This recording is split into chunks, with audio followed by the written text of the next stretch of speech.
Lots for us to talk about with our Sunday strategy. They are here live to kick things off. Kathleen Monk is a former NDP strategist and Director of Communications to the late Jack Layton. Corey Teneycke was Ontario Premier Doug Ford's campaign manager and former Director of Communications for Prime Minister Stephen Harper.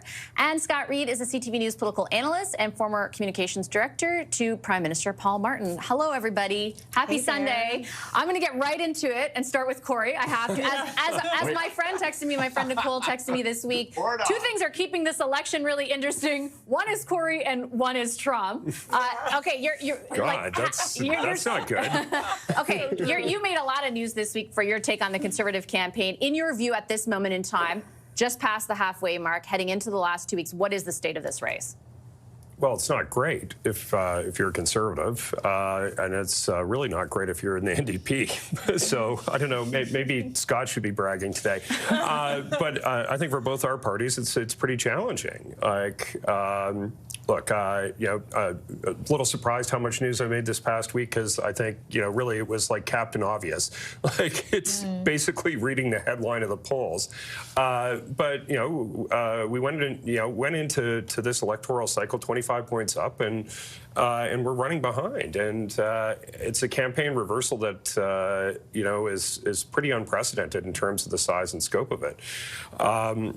We'll see what happens next week, in particular with the debates, but it's challenging days for the Conservative Party, and it's challenging days, I think, for the NDP as well. I want to pull, we'll talk about the NDP in a second. I just want to sort of talk about the state of the race outside of it for a moment. And I'm going to pull a clip from Pierre Poilievre, who was asked very directly this week about your criticism of the campaign, Corey, and just play how he responded, and we'll talk about that for a moment.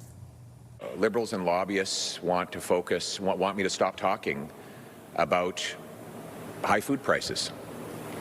Well, I'm not going to do that, because single mothers shouldn't be going to bed hungry, worried about how they're going to feed their kids in the morning. They want me to stop talking about the doubling housing costs during the lost Liberal decade. I'm not going to stop talking about that. They want me to stop talking about the rampaging crime that's overtaking our streets and the overdose crisis Liberals caused that has taken the lives of 50,000 people. I will not stop talking about that either. So, Kathleen, I sort of get part of what the Conservatives are saying. Like, if they were to abandon talking about all the stuff that, drove people to them last year, it would feel in and of itself inauthentic. Is there something they can do, though, to address sort of what Corey's laying out and what public opinion polls are showing? I'm not sure if Pierre Poilievre is able to recalibrate the campaign. I don't think he has that kind of flexibility. People have talked about him, Corey in particular, about how he's actually a really great political athlete, able to do a fabulous communicator, incredible debater, able to prosecute a case. Actually, he's been to the point about affordability and the affordability crisis, he was one of the first ones to seize on that and really mine that for the political wealth that's there. Far away from far in front of everyone. Exactly. Else, yeah. But it's almost like in this campaign, it's like he's a Frankenstein trying to become Fred Astaire. He does not have the grace to be able to do what he needs to do in this campaign right now. And he's failing as a result. His attacks on Carney are falling flat. I mean, if the best that you can come up with is you got a bad haircut, I'm not sure if you're fit to lead, And I actually think that he hasn't been able to move to the Trump and really show Canadians, because what Canadians want, they want the positive throw. They want to know that you're standing up for them. And I'm not sure if they feel that Poilievre at this point is willing to take the fight to Trump in the same way that we've seen the other leaders try to do. Do you think, do you agree first, Scott, with the assessment that, the Conservatives have essentially failed to I guess, make Mark Carney the bad guy or seize, I would argue, maybe on some of the very obvious vulnerabilities, and we laid them out at the front of the show. Like there were some, and we'll play them a little bit later on, but there were some testy moments. There are some questions that go unanswered. Why do you think they have not been able to capitalize, I guess, on that? Well, I think it can come down to one thing, fundamentally, Trump and choices. That's two things, technically, but then again, we just had a Mel Brooks reference, so I guess we're kind of winging it today. Look, I think that this was the week where we thought, well, maybe the Conservatives will get some space to express their own narrative, to make a little bit of a shift, to plug into the campaign, and perhaps we'll be a little bit free of Trump. And of course, that was a fool's hope, because immediately the markets went haywire. Then there was a day where Trump appeared as though he was slapping a new tariff on Canada, only to be told later maybe he wasn't slapping it on Canada. And then, of course, China and the United States are now wrestling like giants. right across us. So all of that, I mean, we get caught up in the minutia of the campaign, but I do think we need to remind ourselves that it is Trump that is driving a lot of attitudes on the part of voters, and they still haven't figured out how to manage the Trump question, and Trump was on our minds and on our phones and on our television screens all week long, and I think that's the essential part. And then when they are getting a moment of airspace on their own, what is he doing? He's having a Trumpy-like talkback with a female reporter, Poilievre, or he's holding giant rallies that evoke Trump, feel like Trump, smell like MAGA, and they actually have people with sweatshirts that say, "Don't believe the polls." Now, there's a confident message. Don't believe the polls. We're not losing. Don't measure the size of our vote. Measure the size of the hall. It's if this was supposed to be the week where they were making an adjustment and a move, it has not shown up. I think what's informing a lot, and not to justify it necessarily, Corey, but there are, and I'm sure you've talked to them as well, but there are a lot of conservatives who feel like the modeling that polls are based on is based on, for example, 2019 and 2021, that the Poilievre base is not the Scheer and O'Toole base. It's not fully being captured. Obviously, the manifestation of that has differed at some of these rallies, but there are thousands of people coming out. And they're saying, like, how do you, those two things are difficult to reconcile. Are they at all difficult for you to reconcile? I don't think so. I think that there's a very hardened activist component to the Conservative Party, particularly under Poilievre. And we've seen it since his leadership campaign. He's tapped into, I think, a lot of the frustration and animosity that has been out there on a range of issues. But if you're looking at his leadership campaign, the size of the rallies that he was getting in, I think were unprecedented. So I think it's in keeping with that.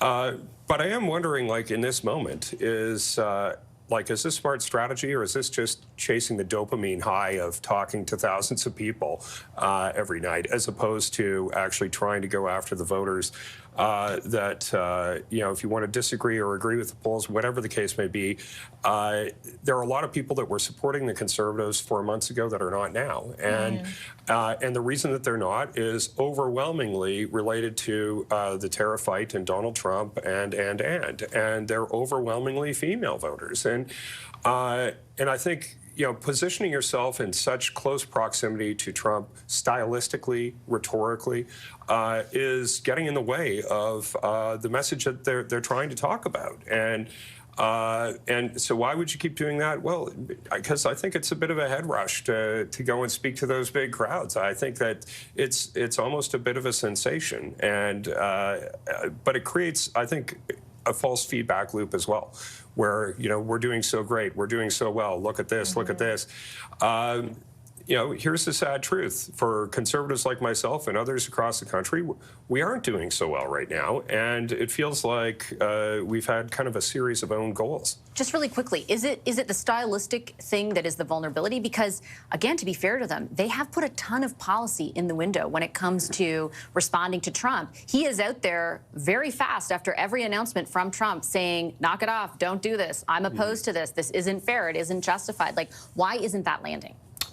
I think the Liberals have done what they often do, which is to adopt policies from either the left or the right, which are resonating and making them their own. And I think they've done that on a series of areas here on the Conservatives.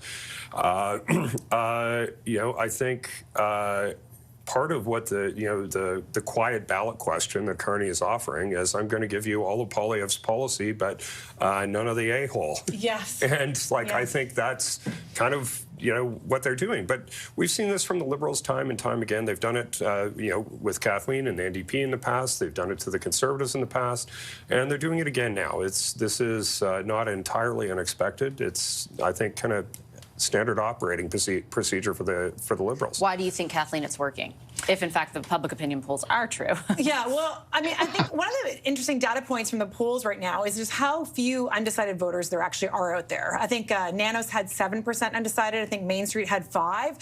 And you wonder, did people really lock and load their decision around this election almost, sometime in February, mid-March, because of the Trump threat, and they're not really moving. And so what I find that's falling flat is, yes, all the things that Scott mentioned, the aggressiveness with journalists and and the kind of negativity, but also the fact that Pierre Poilievre is kind of criticizing Carney for being a prime minister. I think that criticism really falls flat, because actually most Canadians want their politicians just to get the job done. They actually don't want to see them all the time. They want capable, competent, smart people running our country and delivering the services. And that's unfortunately right now what they're seeing in Carney. Whether that's true or not. It made sense the other two. This week it was weird. Daddy. It was like one day where he, showed up as prime minister and took no question, and we didn't even really understand why. I think that criticism made sense to me, but otherwise, I take your point.